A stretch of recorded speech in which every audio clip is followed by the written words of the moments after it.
सो semiconductor आज हम लोग मैं पहले वाला दिन में क्लास में जो कराया था कि temperature dependency on off resistivity. Resistivity देखो टेम्परेचर को डिपेंड करता है, लेकिन इसमें सब्सटेंस क्या होता है। हाँ, क्योंकि देखो मेटल के लिए एक अलग ढंग होता है। कैसे बोला था हम लोग मेटल के लिए, क्या बोला था, एक रिकैप कर देते हैं। हाँ, रिकैप चलाते हैं। अभी जो हम लोग चल रहा है कि this is recap of the previous class. ठीक है, तो क्या होता है मेटल, देखो हम लोग रेसिपी का फॉर्मूला ये सीखा है, राइट। ग्रिड वेलोसिटी से डिराइव करके लेके आया, पहले वाला वीडियो देखने से पता चलेगा। ठीक है, तो देखो इसमें mass of the electron, this is the mass of the electron, this is the number of electrons and this is the charge of the electrons. तो ये सारे पार्ट जो है, सारे पार्ट देखो कांस्टेंट अगर लगाओगे ना, ये सारे कांस्टेंट अगर करोगे और ये कांस्टेंट को अगर तुम वैनिश करोगे, गायब कर दोगे, तो क्या होता है, ये is equal to sign will be converted into the proportional sign. ठीक है, कन्वर्टेड होके क्या हो जाएगा, प्रोपोर्शनल साइन में कन्वर्ट हो जाएगा, राइट। क्लियर है। सो ये जो रो है, रो मतलब रेजिस्टिविटी नो, एंड टाउ मतलब क्या है, रिलैक्सेशन टाइम। ऑब्वियसली टाउ मतलब रिलैक्सेशन टाइम, ठीक है ना। तो इनवर्सली प्रोपोर्शनल होता है। जब भी तुम टेम्परेचर इंक्रीज करोगे, देखो मेटल होता है ना, मेटल में जितना फ्री इलेक्ट्रॉन्स है वो फ्री इलेक्ट्रॉन और बढ़ेगा नहीं, उसका नंबर कंस्टेंट ही रहते हैं। ठीक है, मेटल का केस में क्या होता है, बहुत क्रुशियल है मेटल और सेमीकंडक्टर के अंदर में डिफरेंस वही होता है। सेमीकंडक्टर में इनफाइनाइटली फ्री इलेक्ट्रॉन बढ़ते रहता है with the increase of the temperature. Very important part है, हम अभी पढ़ाने जा रहे हैं। इनफाइनेटली इंक्रीज करने लग जाता है in case of the semiconductor. हाँ, लेकिन मेटल में क्या होता है, मेटल में पहले से फ्री इलेक्ट्रॉन्स एग्जिस्ट करते हैं, तो जितना भी हीट दो, जितना भी हीट प्रोवाइड करो, फ्री इलेक्ट्रॉन जितना था उतना ही है। तो उसका नंबर क्या है, देखो इसीलिए हम क्या किया है, ये नंबर जो है, ये number is constant, number is constant, number of what, free electrons, number of free electrons which remain constant। समझ गए, क्लियर है। ये नंबर होता है number of free electrons is remain constant. ठीक है, सो अगर कांस्टेंट रहेगा, अगर तुम टेम्परेचर बढ़ाओगे तो क्या होता है, it will gate, the electron will get heat energy, the electron will get heat energy. So heat energy मिलने के साथ साथ इलेक्ट्रॉन्स का क्या होगा, भागदौड़ी बढ़ेगा या घटेगा, बढ़ेगा। वो एनर्जी मिल गया तो इलेक्ट्रॉन ठीक से भागादौड़ी कर रहे हैं, और भागादौड़ी करने से क्या होता है, तुम्हारा कॉलिशन बढ़ेगा कि घटेगा, ऑब्वियसली बढ़ेगा। और कॉलिशन बढ़ेगा तो रिलैक्सेशन टाइम घटेगा। हम पता था रिलैक्सेशन टाइम क्या होता है, पहले वाले वीडियोस में पढ़ा दिया, राइट। सो देखो कि ये क्या होता है, ये रिलैक्सेशन टाइम घटना मतलब देखो जहां पर रो और relaxation time is inversely proportional, rho and relaxation time is inversely proportional. So in that case अगर relaxation time घट रहा है, so rho क्या होगा, बढ़ेगा। तो रेजिस्टिविटी बढ़ेगा। तो हम लोग इससे क्या पता चल गया कि अगर तुम टेम्परेचर इंक्रीज कराओगे, the electron will get heat energy, so it will start moving faster than earlier, right. It will start moving faster than earlier, and that is why collision will increase. So collision will more frequent, so frequently collision causes decrease of relaxation time, sure. So relaxation time decrease, and we know relaxation time and resistivity are inversely proportional. So if relaxation time decrease, so resistivity will increase, sure। Clear है, कोई दिक्कत नहीं किसी का। और alloy का case में हम लोग क्या बोला था, एलॉय का अंदर में नेग्लिजिबल टेम्परेचर डिपेंडेंसी तो होता है in case of the resistivity, ये हम लोग पढ़ा था पहले क्लास में। क्या होता है, नेग्लिजिबल टेम्परेचर डिपेंडेंसी होता है in case of alloy, where nichrome होता है कि वीक टेम्परेचर डिपेंडेंसी में थोड़ा सा टेम्परेचर डिपेंडेंसी हो सकता है नाइक्रोम का, बट मैंकानाइन जो एलॉय है उसका कोई टेम्परेचर डिपेंडेंसी है नहीं, उसका रेजिस्टिविटी का नो टेम्परेचर डिपेंडेंसीज। क्लियर है। और देखा गया है कि एब्सोल्यूट जीरो टेम्परेचर में क्या होता है, मेटल में कोई रेजिस्टिविटी होता ही नहीं है, मतलब negligible small, right. But alloy में देखा गया है कि रेसिडुअल रेजिस्टिविटी रह सकता है। क्लियर है, समझ में आ गया, कोई दिक्कत नहीं है तुम लोग। चलो नेक्स्ट मूव करते हैं हम लोग। अभी आज जो पढ़ने वाला है दैट इज इंसुलेटेड। हम एक रिकैप दे दिया, ठीक है। अभी इसके बारे में जो हम पढ़ा था, temperature dependence on resistivity in case of metal and alloy, एक छोटा छोटा सा रिकैप बता दिया। हाँ, तो अभी इन डिटेल से पढ़ना है, पहले वाला वीडियो एक बार देख लेना, ठीक है। तो अगर देखो सेमीकंडक्टर में क्या होता है, हम थोड़ा देर पहले ही बोल रहा था कि टेम्परेचर बढ़ने का साथ साथ इलेक्ट्रॉन्स विल इंक्रीज, इनफाइनाइटली नहीं है, इट विल बी एक्सपोनेंशियली। ये वाटर, ये वर्ड को मार्क करना है, ठीक है। एक्सपोनेंशियल मतलब बहुत फास्ट बढ़ते रहेगा। तुम सेमीकंडक्टर का टेम्परेचर इंक्रीज करते रहोगे ना, सो उसको number of electrons exponentially increase करने लगेगा, काफी ज्यादा बढ़ेगा। सो नंबर ऑफ इलेक्ट्रॉन्स अगर बढ़ेगा, सो देखो इसमें ये वाला फंडा में जाओ, मान लेते हैं रो m is the constant of mass of the electrons, number of electrons क्या हो रहा है, इनफाइनाइटली बढ़ रहा है, right. Charge of the electrons तो यही है, चार्ज ऑफ द इलेक्ट्रॉन्स जो है वो तो कांस्टेंट है। हम मान लेते हैं रिलैक्सेशन टाइम भी नॉर्मल, माने रिलैक्सेशन टाइम भी constant, right. So in that case हम लोग क्या बढ़ा सकते हैं, क्या देख सकते हैं कि rho is inversely proportional to the number of electrons, है ना। क्योंकि तुम जितना टेम्परेचर बढ़ाते रहोगे, सेमीकंडक्टर का इलेक्ट्रॉन्स फ्री होने लग जाता है। हम लोग जब सेमीकंडक्टर चैप्टर पढ़ेगा उससे पता चलेगा तुम कि कैसे फ्री इलेक्ट्रॉन्स हो रहा है, उसको इन डिटेल्स में हम पढ़ाऊंगा, ठीक है। एक चैप्टर के बाद हम पढ़ाते रहेगा क्या होता है, कैसे करके बढ़ते रहता है वो सेमीकंडक्टर का। ये जो है सेमीकंडक्टर का जो नंबर, मतलब इलेक्ट्रॉन्स का जो इलेक्ट्रॉन क्यों फ्री होता है, कैसे फ्री होता है, वो चीज को हम डिटेलिंग में जाऊंगा डेफिनेटली।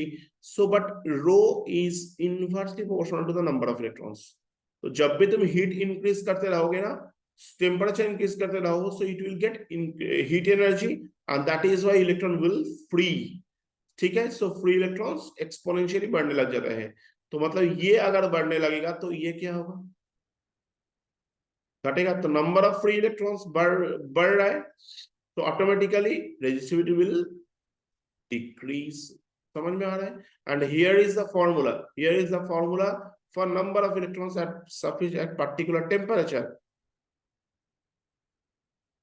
ठीक है। तो number of electron at temperature क्या होता है, n naught e to the power minus E g. E g मतलब क्या होता है, ईजी फॉर एनर्जी गैप। पढ़ेगा इसके बारे में हम डिटेल्स में सेमीकंडक्टर चैप्टर में पढ़ेगा। It is so interesting. Energy gap KB, KB is what, this is Boltzmann constant, and T जो होता है, टी इज द टेम्परेचर। समझ में आ रहा है। सो ये वाला पार्ट हो गया, ठीक है। सो ये एक इक्वेशंस दे दिया, और बोल्ट्जमैन साहब एक कांस्टेंट टर्म दे दिया केबी, ठीक है। केबी फॉर बोल्ट्जमैन कांस्टेंट, इसका वैल्यू है, कांस्टेंट वैल्यू होता है। सो और एक याद रखना कि बोल्ट्जमैन कांस्टेंट का जो वैल्यू होता है अलग अलग यूनिट में अलग अलग हो जाता है, ये चीज को ध्यान देना है, ठीक है।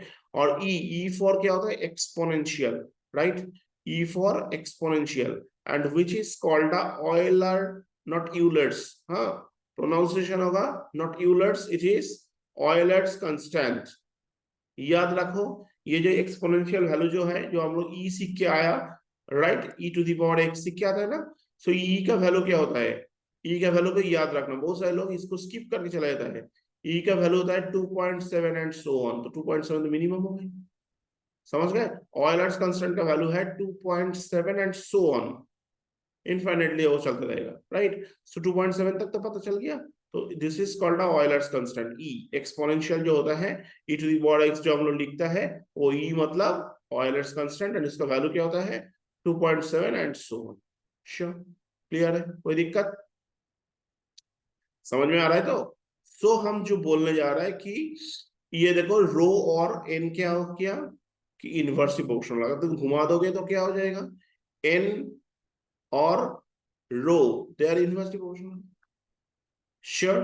तो ये जो n है, ये n और रो क्या हो जाता है, इनवर्सली प्रोपोर्शनल होता है, ये एन नॉट जो है ये और 1/ρ0 आ गया है ना, चेंज कर सकते तो हम लोग प्रोपोर्शनल चल रहे हैं ना। हाँ, तो बाकी पार्ट तो इंटैक्ट रख दिया। बाकी पार्ट अगर तुम इंटैक्ट रखोगे, इसमें एक फंडा होता है। अब अल्टीमेटली ये समझ गए n इज इक्वल टू 1/ρ क्यों हुआ है, n not is equal to 1/ρ0 क्यों हुआ है, ये समझ गए। और e to the power minus x, ये क्या होता है, this is the part of the e to the power minus x, लिख सकते हैं ना, इसको पकड़ लो ना, ये e to the power x बोल के। तो ये इज इक्वल टू क्या होता है, 1/e to the power x होता है कि नहीं। सो इसीलिए माइनस था तो नीचे लगाने से प्लस हो गया, समझ गए। तो अगर प्लस हो गया तो अब क्या करें, देखो 1/ρ0 1/ρt is equal to 1/ρ0 e to the e g slash KVT.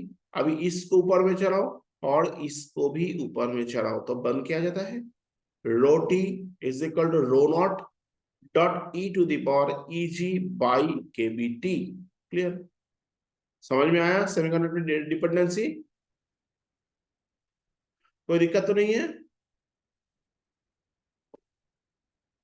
Coming to the limitation of the Ohm's law, temperature dependency हम लोग पढ़ लिया इसका ऊपर।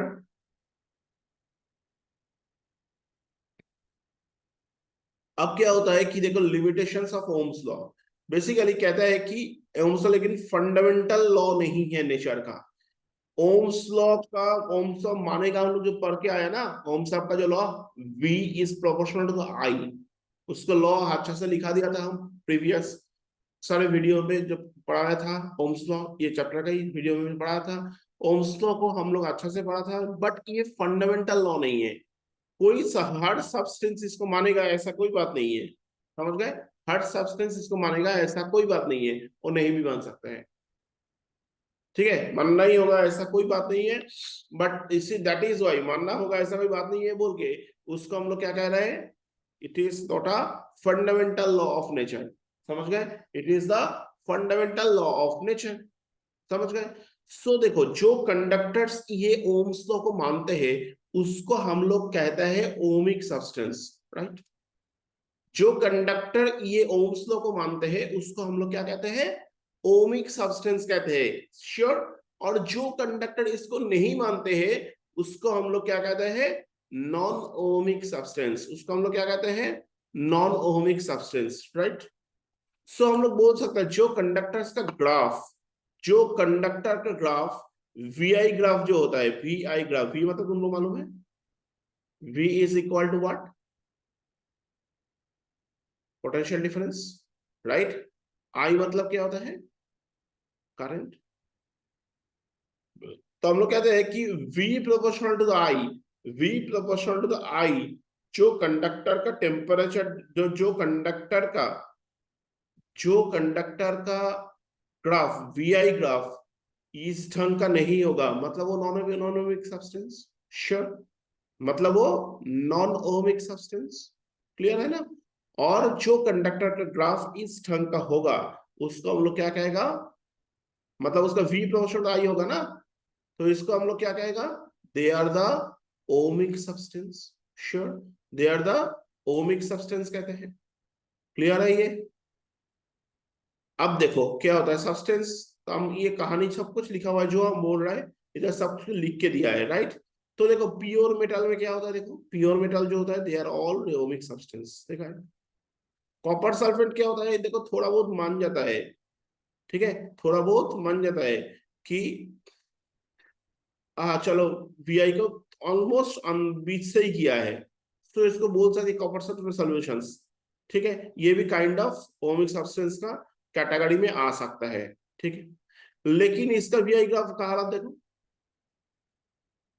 ये V और ये VI, this is non ohmic conductors, ऐसा कंडक्टर है।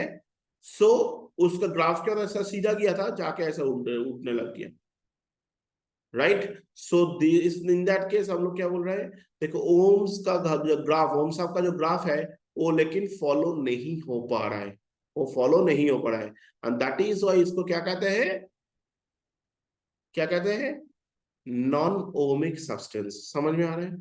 दैट इज व्हाई इसको कहते हैं कि नॉन ओमिक सब्सटेंस, क्योंकि वीआई ग्राफ इसका स्ट्रेट नहीं है। क्लियर है?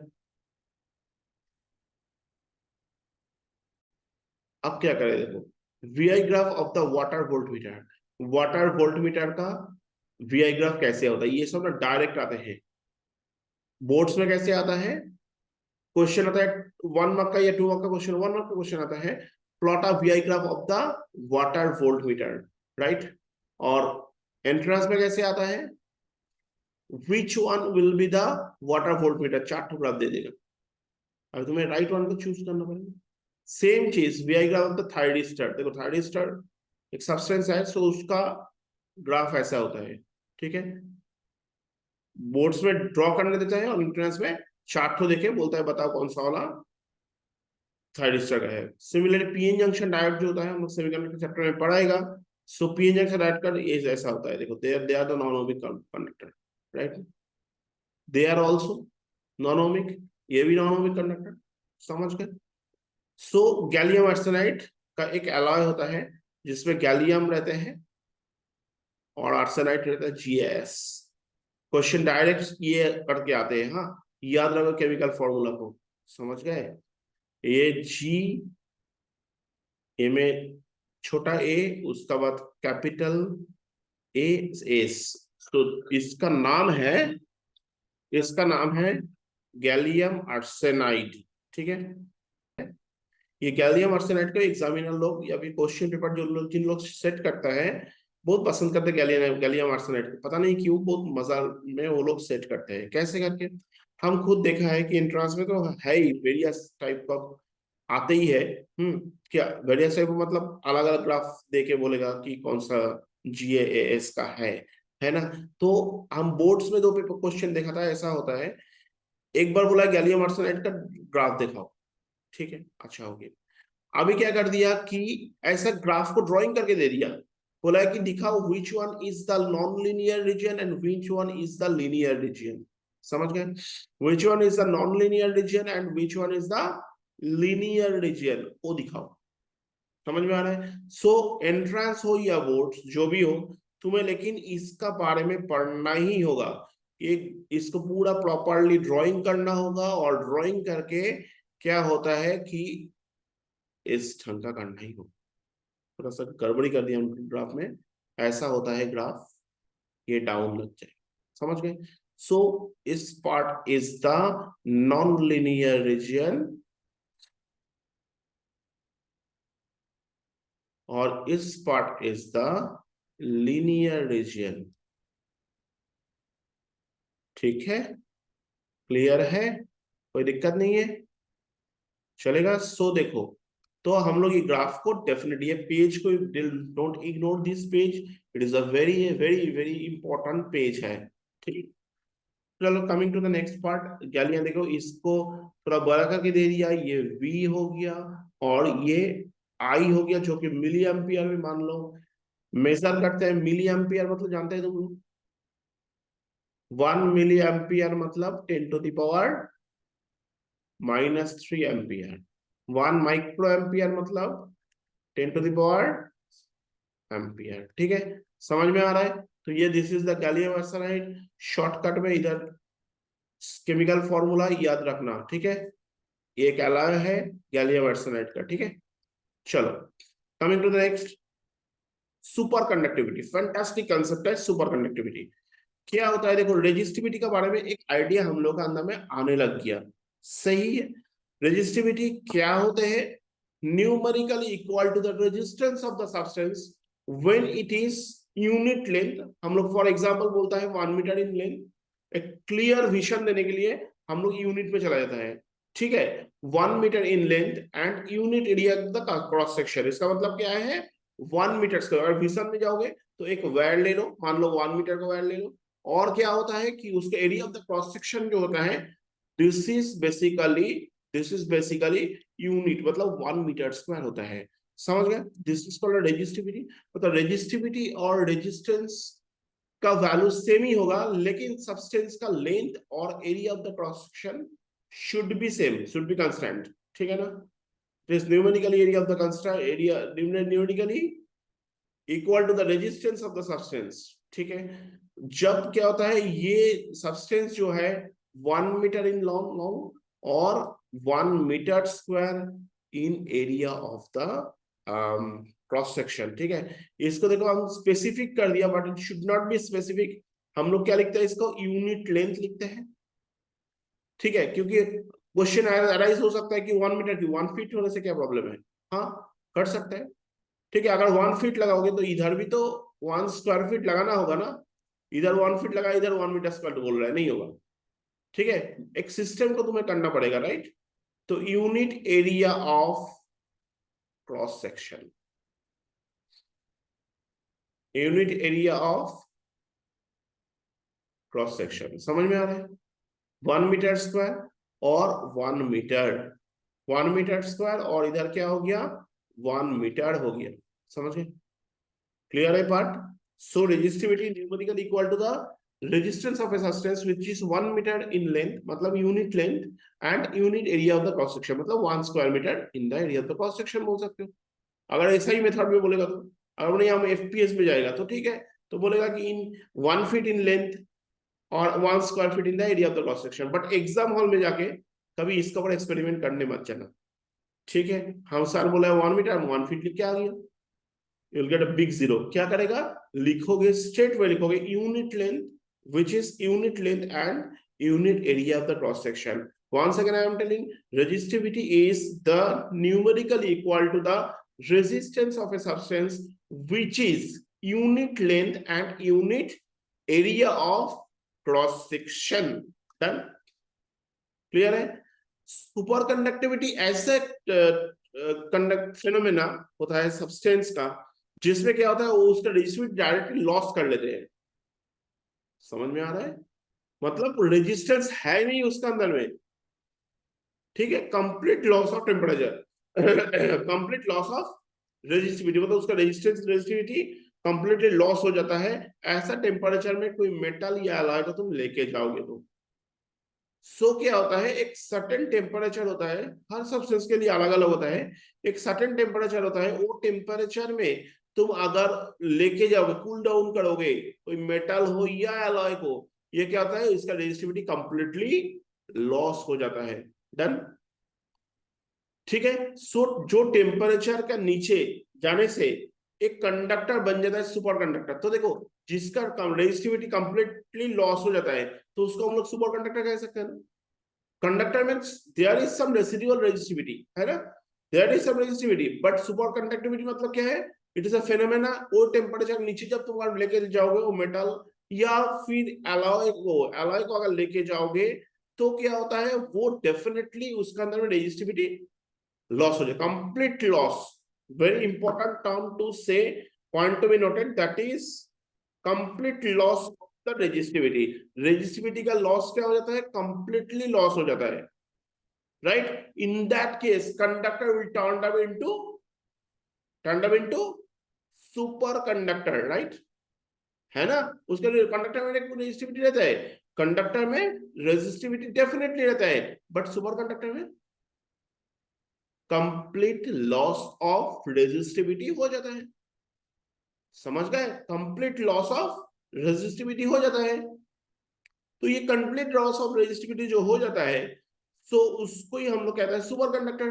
अभी जो टेम्परेचर का नीचे लेके जाने से, कोई एलॉय हो या मेटल हो, कोई टेम्परेचर नीचे लेके जाने से, कोई एलॉय हो या मेटल हो, कंडक्टर से सुपर कंडक्टर बन जाता है, that means resistivity complete loss हो जाता है, वो टेम्परेचर को कहता है क्रिटिकल और ट्रांजिशन टेम्परेचर। क्या कहते हैं, क्रिटिकल और ट्रांजिशन टेम्परेचर कहता है।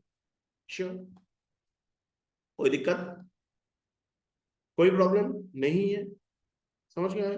तो ये ट्रांजिशन टेम्परेचर, ये क्रिटिकल टेम्परेचर जो है ना, क्रिटिकल टेम्परेचर और ट्रांजिशन टेम्परेचर जो है ना, उसको हम लोग क्या कहते हैं, टी सफिक्स सी, टी सफिक्स सी कहते हैं। ट्रांजिशन और क्रिटिकल टेम्परेचर को हम लोग क्या कहते हैं, T suffix C, that is called a critical और ट्रांजिशन टेम्परेचर। क्लियर है, कोई दिक्कत।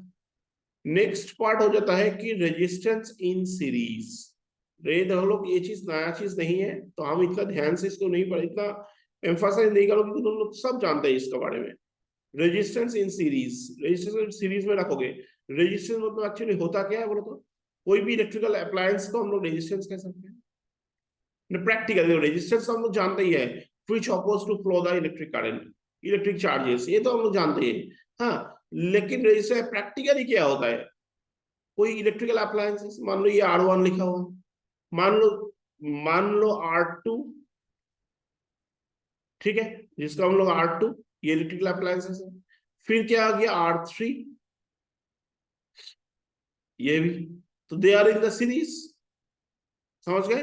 तो सीरीज में होने से क्या होता है कि देखो इधर एक रेफ्रिजरेटर रखा हुआ है, ये हो गया R4, ये हो गया R4। So resistance in the series मतलब उसका रेजिस्टेंस क्या होता है, ऐड होते चला जा रहा है, राइट? तो उसमें क्या ओवरऑल सर्किट का रेजिस्टेंस विल इंक्रीज, है ना? Resistance of the overall resistance of the circuit will increase. Sure, clear है, कोई दिक्कत नहीं है? तो और उसमें क्या होता है, एक फंडा होता है कि देखो इसमें तुम्हें पता है रेजिस्टेंस वोल्टेज को ड्रॉप कराते हैं, राइट? ये कहानी हम पहले ही बोल के आए, है ना? तो देखो VA और ये हो गया VB, तो VA माइनस VB, ये जितना रेजिस्टेंस खाते हैं, कितना खाते हैं, जितना करंट फ्लो करोगे, और IR, ठीक है? ये सब चीज जानना बहुत जरूरी है, तो किरचॉफ्स लॉ आ रहा है, किरचॉफ्स लॉ आ रहा है, तो उससे काफी क्वेश्चंस आते हैं उसका ऊपर, ठीक है? तो वोल्टेज कितना ड्रॉप कराते हैं, I इंटू जो रेजिस्टेंस है, ठीक है? फिर भी देखो ये दोनों का VB माइनस VC, इससे कितना वोल्टेज ड्रॉप कराते हैं, बताओ जी? अगर I करंट फ्लो होगा तो कितना होगा, IR2 होगा, है ना? फिर देखो VC और VD, तो VC माइनस VD कितना वोल्टेज ड्रॉप कराते हैं, जितना करंट फ्लो कराएगा, तो I इंटू R3 होगा। Understood? I ever is clear to everyone? बताओ क्या तकलीफ है, एनी क्वेश्चन? तो रेजिस्टेंस को अगर तुम सीरीज में लगाओगे, रेजिस्टेंस को अगर तुम सीरीज में लगाओगे ना, तो क्या होता है, इसमें एक दिक्कत है। दिक्कत कहाँ पे है? तो मान लो घाट बनाया, तो उसमें बोला है कि मेरा तार ज्यादा नहीं खरीदेगा, इलेक्ट्रिशियन को बोला सब एक ही स्विच लगाओ और एक में पूरा कनेक्ट कर दो, मतलब जब स्विच ऑन करेगा, बल्ब, टीवी, फैन, रेफ्रिजरेटर सब ऑन हो जाएगा, राइट? लेकिन इसे प्रॉब्लम क्या हो गई, इलेक्ट्रिशियन तो करके चला गया, अब क्या हो गया, फैन खराब हो गया, तुम एक दिन ऑफिस से घर आया, आके स्विच ऑन किया, ये स्कूल से घर आया, आके स्विच ऑन किया, देखा कुछ भी नहीं चल रहा है। अब तुम्हें पता नहीं चल रहा है कि which one is the in which appliances there is a fault, you don't know। सब सीरीज में लगा के रखा है, तो बाद में पता चला कि सब इलेक्ट्रिशियन को बुलाया, सब इलेक्ट्रिशियन को खुल खुल के अलग अलग करके टेस्ट करके देखा कि फैन खराब हो गया था। तो फैन खराब होने की वजह से क्या था, पूरा सर्किट ब्रेक डाउन हो गया, समझ गया है? ये डिस्कनेक्ट हो गया ना, कंटिन्यूअस नहीं रहेगा। फैन खराब हो गया तो बल्ब भी नहीं जलेगा, टीवी भी नहीं, क्योंकि सर्किट कंप्लीट नहीं है। ये तो गैप हो गया ना, देयर इज अ गैप, तो आएगा नहीं ना ये, समझ में आया? सो ये हो जाता है तुम्हारा transition of critical temperature. Sure, कोई दिक्कत नहीं है? कुछ भी नहीं है, क्योंकि इधर से कनेक्ट होना पड़ेगा, तो तुम जो बोल रहे हो इधर से इधर जाएगा, लेकिन इधर से तो वायर कनेक्टेड है नेगेटिव के साथ, तो ये कनेक्शन नहीं मिल रहा है ना। तो ये सब कंसेप्ट रहना जरूरी है जब न्यूमेरिकल्स करोगे, तो कंसेप्ट वेरी मच रिक्वायर्ड, ठीक है? नेक्स्ट आते हैं पैरेलल। पैरेलल में ये सुविधा है, पैरेलल में क्या हो जाता है, देखो पैरेलल अगर रखोगे उसका एडवांटेज क्या होता है, देखो मान लो 5 ओम दे दिया इसका, इसका 10 ओम और उसका 15 ओम, तो रेजिस्टेंस जब सीरीज में रखा था, मान लो तुम इसको 5 ओम लगाया और इसको 10 ओम लगाया और इसको 15 ओम लगाया, तो ओवरऑल रेजिस्टेंस अगर बढ़ जाएगा तो टोटल रेजिस्टेंस कितना हो जाएगा,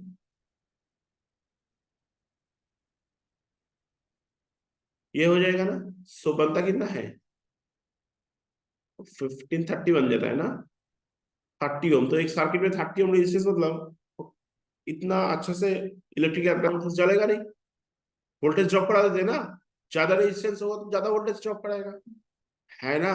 तो देखो इसमें मान लो इसको तुम x पकड़ो और इसको y पकड़ो, ठीक है। अगर इक्विवेलेंट रेजिस्टेंस लगाओगे तो क्या होता है, Vx माइनस Vy अगर करोगे तो I इंटू आई, जितना भी करंट फ्लो हो जाए, रेजिस्टेंस ज्यादा हो गया, तो रेजिस्टेंस ज्यादा होने से क्या होगा, पोटेंशियल डिफरेंस ज्यादा होगा।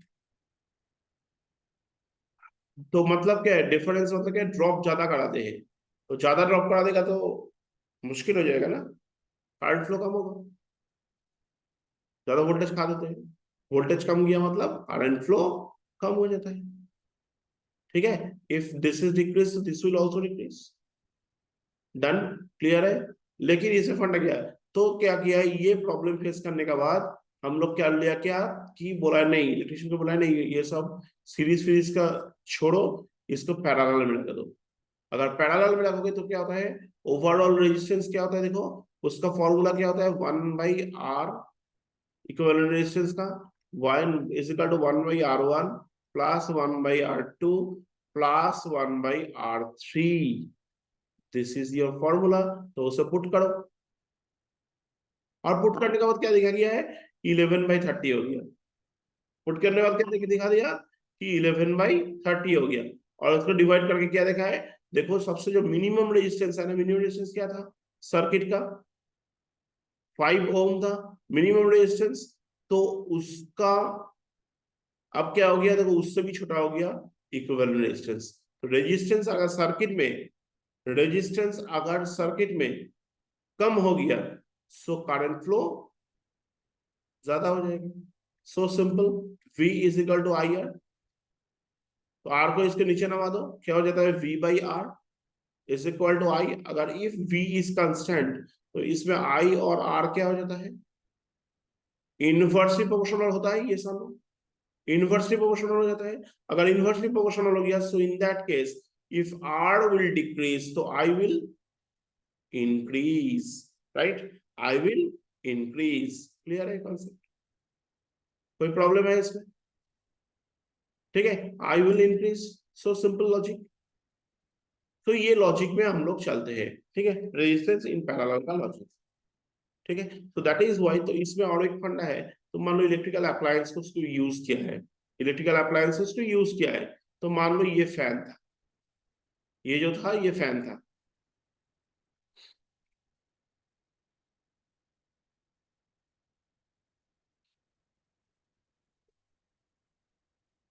ठीक है। तो ये फैन अगर खराब हो जाएगा कोई दिक्कत नहीं है, तुम्हारा सर्किट तो कंप्लीट हो रहा है ना, ठीक है। तो this is resistance in parallel, clear हो गया ये, कोई दिक्कत नहीं है, एनी क्वेश्चन। इसीलिए हम लोग के घर में इलेक्ट्रिकल अप्लायंसेस का जो इलेक्ट्रिकल वायरिंग होता है ना, वो सारा पैरेलल कनेक्शन होता है, समझ में आ रहा है। Internal resistance very much interesting part है, this is the internal resistance. Internal resistance क्या होता है, इंटरनल रेजिस्टेंस ये होता है कि resistance offered by the conductor, sorry, resistance offered by the electrolytes. Electrolytes कहां पे रहते हैं, तो पता है एक सेल है, एक बैटरी है, ठीक है, ये बैटरी है। हम एक बार ड्राइंग करते हैं, ठीक है। कभी बैटरी का तोड़ के दिखाया तुम लोग, देखोगे बैटरी का अगर तोड़ के दिखाया तो तुम समझ में आ गया, और देखोगे कि ब्लैक डास्ट मिलेगा अगर बैटरी तोड़ने लगोगे, उसका अंदर में ब्लैक डास्ट मिलता है, समझ गए। सो ये बैटरी का ये इसका नाम है डास्ट चारकोल रहते हैं, ठीक है, डास्ट चारकोल रहते हैं, and it is acting as a electrolytes. Electrolytes के बारे में जानते हैं तुम लोग, पढ़ा था ना क्लास 9 10 में, याद है इलेक्ट्रोलाइसिस जो पढ़ा था, इवन क्लास 11 में हम लोग को इलेक्ट्रोलाइट्स को केमिस्ट्री में पढ़ा था, क्लास 12 में जो लोग इंट्रांस का है वो लोग जानते हैं कि क्लास 12 में भी था केमिकल काइनेटिक्स चैप्टर में।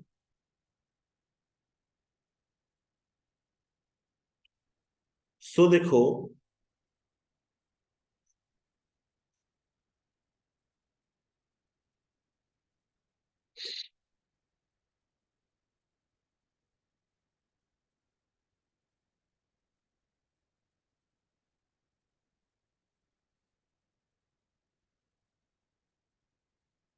ये इलेक्ट्रोड था, ये इलेक्ट्रोड था, याद है। और इसमें हम लोग क्या करता था, acidified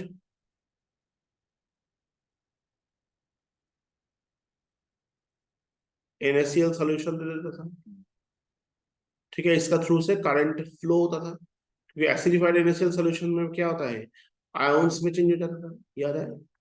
and where there is ions there is a electric charges का फ्लो डेफिनेटली होगा।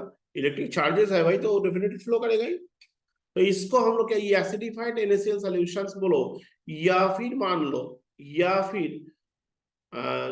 इसको हम लोग ऐसा भी बोल सकते हैं कि एसिडिफाइड को मोल्टेन NaCl सॉल्यूशंस बोल सकते हैं।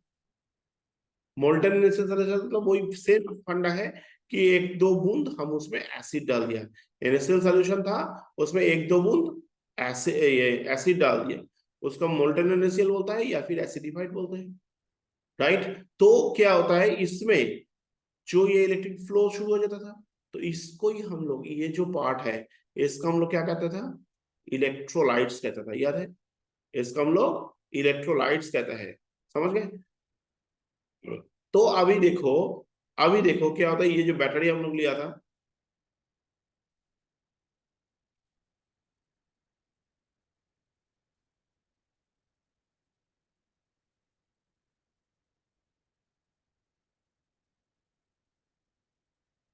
ये बैटरी जो हम लोग लिया था, इसका बीच में,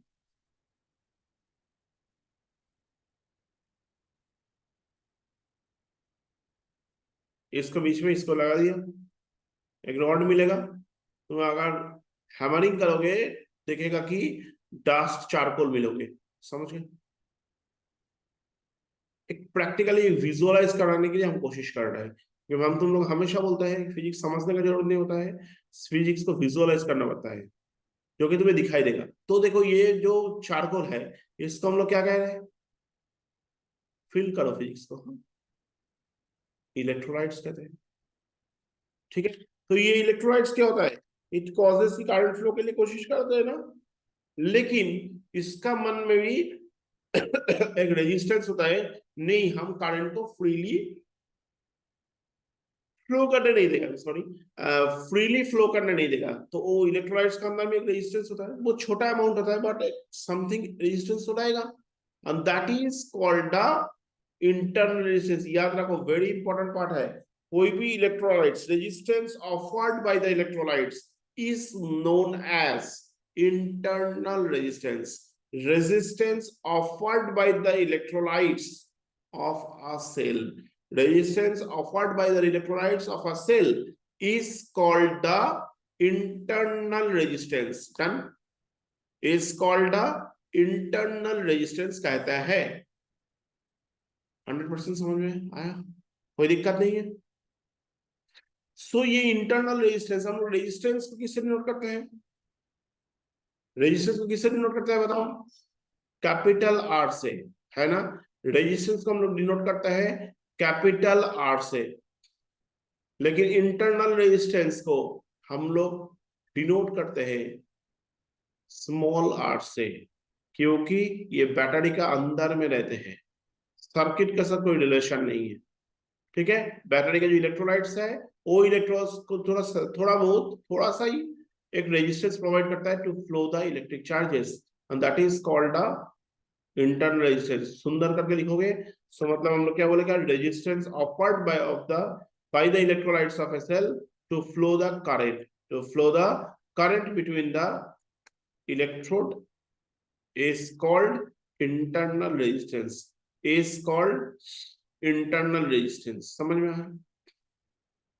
ठीक है, और कैपिटल आर को क्या कहते हैं हम लोग, जो सर्किट में रहते हैं उसको हम लोग कहते हैं एक्सटर्नल रेजिस्टेंस। समझ गए? जो सर्किट में एग्जिस्ट करता है उसको हम लोग कहते हैं एक्सटर्नल रेजिस्टेंस। श्योर।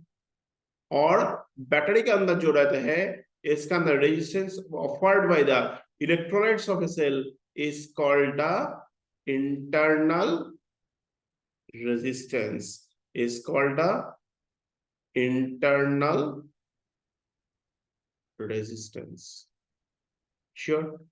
कोई दिक्कत है, कोई प्रॉब्लम?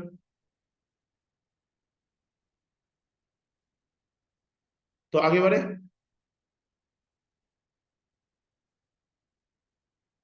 अब देखो हम लोग एक रिलेशन पड़ेगा इसमें। हाँ, इंटरनल रेजिस्टेंस किसी का कोई डाउट तो नहीं है? डाउट था? इंटरनल रेजिस्टेंस क्या होता है? Small are.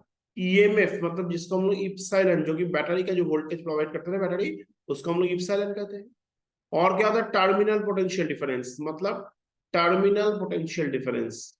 ठीक है, दोनों रेजिस्टेंस है और रेजिस्टेंस का बीच में जो पोटेंशियल डिफरेंस रहते हैं VA और VB, तो इसको VA माइनस VB जो लिखता है, this is called the terminal potential difference. So क्या कहते हैं हम लोग? टर्मिनल पोटेंशियल डिफरेंस कहते हैं। तो देखो एक सर्किट है इसमें, राइट? और ये सर्किट में क्या होता है कि देखो दिस इज बैटरी, और वो बैटरी के अंदर में इलेक्ट्रोलाइट्स जो रेजिस्टेंस प्रोवाइड करते हैं, दिस इज इंटरनल रेजिस्टेंस, है ना? This is internal resistance. अब क्या करें? देखो इप्सिलॉन इज इक्वल टू दो टाइप ऑफ वोल्टेज इसमें काम करता है, दो टाइप ऑफ वोल्टेज इसमें काम करता है। एक होता है I into R and that is called the V, और एक होता है इसका अंदर भी तो करंट फ्लो होता है, वो कितना है? I into small R. Internal resistance भी तो वोल्टेज थोड़ा सा ड्रॉप कराते हैं, क्योंकि एक ईएमएफ प्रॉपर फुल वोल्टेज नहीं दे पाता है। Because of what? because of internal resistance, because of what? Because of the internal resistance।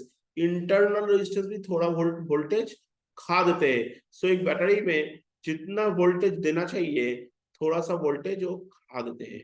समझ गए? तो इसीलिए एक बैटरी IR नहीं लिखता है, क्या होता है उसका अंदर में थोड़ा वोल्टेज कौन खाते हैं? उसका internal resistance. And that is why epsilon मतलब जो बैटरी है इसको is equal to V plus V dash कहा जाता है। क्या कहता है? V प्लस V डैश कहा जाता है। समझ में आ रहा है? तो V प्लस V डैश मतलब क्या हो गया? IR। इधर क्या हो जाता है? IR। ठीक है, समझ में आया? दो पार्ट का वोल्टेज वो प्रोवाइड किया जाता है। सो उसको हम लोग, ये आई अगर तुम कॉमन लोगे ना, ये क्या बनता है? R प्लस R बनता है। और ये R प्लस R इसके नीचे जाने से epsilon by R plus R होते हैं। समझ गए? तो ये I जो है this is epsilon by R plus R हो गया। तो ये I का जगह में इसको पुट कर दो, बनता क्या है? Epsilon by R plus R हो गया। तो V इज इक्वल टू, लिख सकते हैं हम लोग ये चीज। बताओ समझ में आया कि नहीं है? टेक टाइम, देखो इसको जो हम करने किया। तो हम लोग समझ गए कि V is equal to I into R. I के जगह में ये वाला पार्ट को पुट कर दिया, so it will get this. तो V is equal to E R epsilon R by R plus R होगी। So that is why epsilon is equal to क्या होता है? V प्लस V डैश जो है, ये तो हम लोग पहले से ही पढ़ के आया। ठीक है, एक इप्सिलॉन प्रॉपर वोल्टेज प्रोवाइड नहीं कर पाता है, क्यों? Because of its internal resistance. समझ गए? तो कितना वोल्टेज प्रोवाइड करता है? तो देखो एक सोचा सीधा सा बात है, ये V डैश जो है शिफ्ट करा दो, क्या बनता है? इप्सिलॉन माइनस V डैश हो जाता है ना, इप्सिलॉन माइनस V डैश हो जाता है। और V डैश मतलब होता क्या है? I into R. क्यों है? देखो एक इप्सिलॉन प्रॉपर इप्सिलॉन का जो वैल्यू है, इप्सिलॉन का वैल्यू जो है वो ऑलवेज हमेशा होता है कि पोटेंशियल डिफरेंस से ज्यादा। Because of what? Proper voltage क्यों नहीं मिलता है? क्योंकि इप्सिलॉन भी प्रॉपर वोल्टेज इसको दे नहीं सकता है, पूरा वोल्टेज। क्यों? थोड़ा सा खा देते हैं, थोड़ा सा खा देते हैं। कौन खाते हैं? उसका इंटरनल रेजिस्टेंस। देखो ये चैप्टर का शुरुआत में हम लोग जो पढ़ा था ईएमएफ एंड पोटेंशियल डिफरेंस का डिफरेंस, उसमें हम कहा था इप्सिलॉन इज ऑल हमेशा greater than the potential difference, right? ठीक है, तो अगर इंटरनल रेजिस्टेंस नहीं जाएगा तो अब क्या हो जाएगा? वो इक्वल हो जाएगा। लेकिन वो तो रहता ही है, इंटरनल रेजिस्टेंस को तुम छोड़ के जाओगे कहाँ?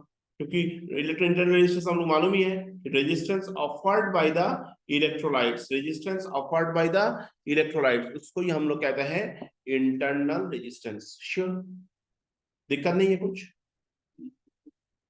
हाँ हाँ, एक और तो अगर वो बैटरी का इंटरनल रेजिस्टेंस नहीं रहेगा तो एक बैटरी ऐसा बनाना पॉसिबल नहीं है जिसका इंटरनल रेजिस्टेंस नहीं रहेगा, क्योंकि बैटरी बनाना मतलब ही है उसमें इलेक्ट्रोलाइट्स रहेगा, और इलेक्ट्रोलाइट्स रहना मतलब क्या होगा? वो थोड़ा बहुत, थोड़ा सा होने से भी वो रेजिस्टेंस प्रोवाइड करते हैं। समझ गए? तो इसीलिए हमेशा हम लोग यही बोल सकता है इप्सिलॉन इज ग्रेटर देन, हमेशा ग्रेटर देन मेरे पोटेंशियल डिफरेंस, पूरा दे नहीं सकता है। ठीक है, क्यों नहीं दे सकता है? बैटरी का अंदर का इलेक्ट्रिक इंटरनल रेजिस्टेंस का वजह से। क्यों नहीं दे सकता है? बैटरी का अंदर का इंटरनल रेजिस्टेंस का वजह से। समझ गए? तो ये वी डैश को शिफ्ट कराओ तो क्या होता है? इप्सिलॉन माइनस वी डैश, और इप्सिलॉन माइनस वी डैश मतलब क्या हो गया? Epsilon minus I R. ठीक है, v is equal to epsilon minus I R. तो ये आई आर को अगर शिफ्ट करा के रखोगे इधर तो ये आई आर हो गया, और v को शिफ्ट करा के इधर लेके जाओ। समझ में आ रहा है? I R is equal to epsilon minus V. और तो इंटरनल रेजिस्टेंस कैसे कैलकुलेट करोगे कि बैटरी का वैल्यू कितना हो रहा है, सर्किट में सर्किट में वोल्टेज कितना हो रहा है, पोटेंशियल डिफरेंस कितना हो रहा है, और नीचे करंट कितना फ्लो कर रहा है। तो ये अगर तुम लगाओगे you can calculate the value of internal resistance, you can calculate the value of internal resistance। लेकिन हम क्वेश्चन ऐसे दे सकते हैं कि सर हम अगर करंट कितना फ्लो रहा है वो मालूम नहीं है, कोई दिक्कत नहीं है, तुम्हारा पास तुम्हारे पास रेजिस्टेंस अगर होगा, एक्सटर्नल रेजिस्टेंस का वैल्यू होगा, तो v बाई आर लिखो ना, क्योंकि हम सब तो बोल के ही किया है ना, v is equal to I R, तो i इज इक्वल टू क्या होता है? v by R. समझ में आया? i is equal to v by R, तो वही लिख दिया ना हम लोग। क्लियर है? सो ये v बाई आर, तो ये r को अगर ऊपर में उठाओगे, r को अगर ऊपर में उठाओगे क्या होता है? r बाई v, इधर इप्सिलॉन माइनस v होंगे, दिस इज इंटरनल रेजिस्टेंस। चलेगा ये? कोई दिक्कत नहीं है। तो इंटरनल रेजिस्टेंस अगर तुम अच्छे से नहीं समझोगे, किरचॉफ्स लॉ का जगह में जाके बहुत प्रॉब्लम में फेस करोगे। ठीक है, नेक्स्ट क्या होता है? Characteristics curve for a cell. Cell का कैरेक्टरिस्टिक्स कार्व क्या होता है? देखो, epsilon versus R, epsilon versus R क्या होता है कि देखो हम लोग वीआर ग्राफ पढ़ा था ना, उसमें क्या था? पोटेंशियल डिफरेंस का साथ आर, आर को वीआर ग्राफ पढ़ सकता है, बट ये देखो क्या होता है, वीआर ग्राफ इधर है, वीआई ग्राफ पढ़ा था हम लोग, वीआर ग्राफ इधर है, और ये होगी इप्सिलॉन, इप्सिलॉन और वी का अंदर में एटलीस्ट अभी तुम लोग इसका अंदर में, दोनों का अंदर में डिफरेंस पता चल गया कि इप्सिलॉन और वी का अंदर में अंतर क्या है। ठीक है, तो अगर ये हो गया तो ये इप्सिलॉन हो गया और ये आर हो गया। तो epsilon is independent with the R, क्योंकि बैटरी में कितना वोल्टेज रहेगा, हम लोग ईएमएफ और पोटेंशियल डिफरेंस का जब डिफरेंस पड़ा था उसमें पता चला था कि सर्किट में एक्सटर्नल रेजिस्टेंस कितना होगा, उसका ऊपर वो बैटरी में कितना वोल्टेज प्रोवाइड करेगा वो डिपेंड नहीं करता है कि नहीं? क्योंकि आर तुम जितना भी बढ़ाओ, बैटरी का अंदर में जो वोल्टेज है, जो ईएमएफ है, वो तो सेम ही रहेगा। उसमें सर्किट ऑफ रखो, ऑन रखो, सारे तुम रेजिस्टेंस का जगह में रेजिस्टेंस बढ़ा के रखो, घटा के रखो, क्या फर्क होता है ना? बैटरी का जो ईएमएफ, एक बैटरी जब दुकान से खरीदते हैं ना, देखो पेंसिल बैटरी होता है, जो होता है उसमें लिखा होता है 1.5 वोल्ट प्रोवाइड करते हो, तो तुम सर्किट में कितना रेजिस्टेंस लगाओगे, वो बैटरी मैन्युफैक्चर करने का समय तो नहीं मालूम था ना, है ना? जो बनाया था कोई मालूम ही नहीं था। तो इसीलिए इप्सिलॉन और आर ये दोनों का अंदर में इंडिपेंडेंट है, सो इसलिए तुम रेजिस्टेंस जितना भी बढ़ाते जाओ इप्सिलॉन तो बढ़ेगा नहीं। राइट? क्लियर है ये? लेकिन V का साथ एक्सटर्नल रेजिस्टेंस का डिफरेंस होता है, कैसे? क्योंकि रेजिस्टेंस बढ़ाओगे तो V क्या होगा, घटने लग जाएगा। जैसे फुल फ्लेज में बढ़ा था इंटरनल रेजिस्टेंस जब तक, मतलब जब तक बैटर जो इंटरनल रेजिस्टेंस जो है, तो उसमें कहते वी आई ग्राफ तुम्हारा डायरेक्टली प्रोपोर्शनल लगा दिया, समझ गए? तो क्या होता है, ये जब घूम के इधर हो गया ना, धीरे धीरे क्या हो गया, कंस्टेंट होता चला गया। धीरे धीरे क्या होता है कि कंस्टेंट होता चला गया। तो ऐसा जितना होते रहेगा तो इस वी आई ग्राफ में लेकिन अंतर आ जाता है। जब तुम्हारा v is equal to epsilon हो गया तब लेकिन कंस्टेंट, तो पता है ना ये वाला पार्ट इधर रीच कर गया, लेकिन ये पार्ट में रीच करता नहीं है क्योंकि इंटरनल रेजिस्टेंस तो है ही ना। ठीक है, अगर रीच कर लिया बाई चांस इंटरनल रेजिस्टेंस मतलब गायब हो गया, कम होना शुरू हो गया, तो तब ये पैरेलल हो गया। बट उसका पहले क्या हो गया, रेजिस्टेंस बढ़ाओगे तो वोल्टेज बढ़ते रहेगा। क्यों वोल्टेज बढ़ते रहेगा, मतलब पोटेंशियल डिफरेंस बढ़ते रहेगा। कैसे? ये आई फ्लो कर रहा है, आई फ्लो कर रहा है, तो रेजिस्टेंस वोल्टेज घट ड्रॉप कराते हैं, है ना। तो देखो V इज इक्वल टू आई आ रहा है, तो आर अगर तुम बढ़ाओगे तो वोल्टेज क्या होगा, इंक्रीज होगा ना। V is equal to I R, R का वैल्यू जितना बढ़ता रहेगा तो वोल्टेज टोटल वो भी बढ़ता रहेगा ना। तो दैट इज ये ग्राफ। ठीक है, क्लियर है, कोई दिक्कत नहीं है। अब क्या होता है, V वर्सेस I का जो ग्राफ होता है ना, हम लोग epsilon is equal to V plus V dash लिखा है ना, epsilon is equal to V plus V dash. तो V डैश का जगह में हम लोग क्या लिखा है, आई आर लिखा है, V डैश का जगह में आई आर लिखा है, तो V प्लस आई है। अभी आई आर जो है, अभी देखो ये आई आर जो है, आई आर को शिफ्ट कराओ इधर, तो एक सर्किट कितना वोल्टेज देखो, V प्लस V डैश मतलब क्या होता है, इप्सिलॉन, राइट। V डैश किस लिए बन रहा है, उसका इंटरनल रेजिस्टेंस की वजह से, है कि नहीं, ये बन रहा है। तो अगर ऐसा होगा तो मतलब क्या होगा, epsilon is equal to, sorry, V is equal to क्या बन जाएगा, इप्सिलॉन माइनस आई आर बनेगा। बताओ ये सब लोग बनेगा तो वही लाइन तो हम इधर लिखा है, राइट। बट इसको हम लोग क्लास 11 में एक फॉर्मूला लिखा था, y is equal to straight line जो पढ़ने गया था, y is equal to mx plus c, slope intercept form, उसका नाम क्या था, स्ट्रेट लाइन का फॉर्मूला था, स्लोप इंटरसेप्ट फॉर्म पढ़ा था, सही है। तो y is equal to mx plus c था। तो देखो ये जो v is equal to epsilon minus I R था ना, ये आई आर को तुम अगर ऐसा करके मूव कराओगे, माइनस आर इंटू आई और प्लस इप्सिलॉन ऐसा लिखोगे, सो इन दैट केस क्या होता है, तो ये जो पार्ट देखोगे कि इसमें हो जाता है कि m हो गया तुम्हारा माइनस आर, m क्या हो गया, माइनस आर हो गया, और x क्या हो गया, दैट इज i हो गया, समझ गए। तो ये स्लोप इंटरसेप्ट फॉर्म ऐसा होता है, whereas slope is equal to बनता है minus R, whereas slope is equal to बनता है माइनस आर। ये फॉर्मूला में ये पार्ट को दिखाया जाता है ग्राफ, वी आई ग्राफ को। जब v वर्सेस i करोगे, इंटरनल रेजिस्टेंस जब इसमें ये करते हैं, इंटरनल रेजिस्टेंस जहां पर काम करने लग जाता है इंटरनल रेजिस्टेंस के साथ, एक्सटर्नल रेजिस्टेंस के साथ नहीं है, हाँ, तो क्या होता है, इस ढंग का ग्राफ प्रोडक्शन होता है, समझ, क्लियर।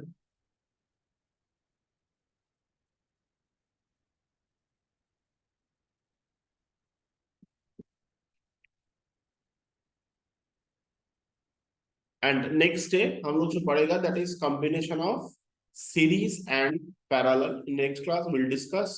बट बिफोर दैट ये चीज तुम तभी समझोगे जब तुम्हारा पास इंटरनल रेजिस्टेंस का clear clean and clear concept रहेगा। आज का क्लास को अगर स्टडी तुम नहीं करोगे, सो ये combination of cells and series तुम्हें समझ में ही आएगा नहीं क्या चल रही है ना। तो इसलिए इंटरनल रेजिस्टेंस की वजह से बड़े पे, और ये जो रिलेशंस है कैसे काम किया था इसका बारे में अच्छे से पढ़ के आओ, तब तुम पहले वाला ये नेक्स्ट क्लास को अच्छे से समझ लोगे। ठीक है, क्योंकि कंसेप्ट अगर अच्छे से नहीं समझोगे तो न्यूमेरिकल्स करना पॉसिबल नहीं है। अल्टीमेटली हम लोग का गोल तो वही है न्यूमेरिकल्स को अच्छे से क्रैक करना। ठीक है ना, तो चलो आज इतना तक ही है।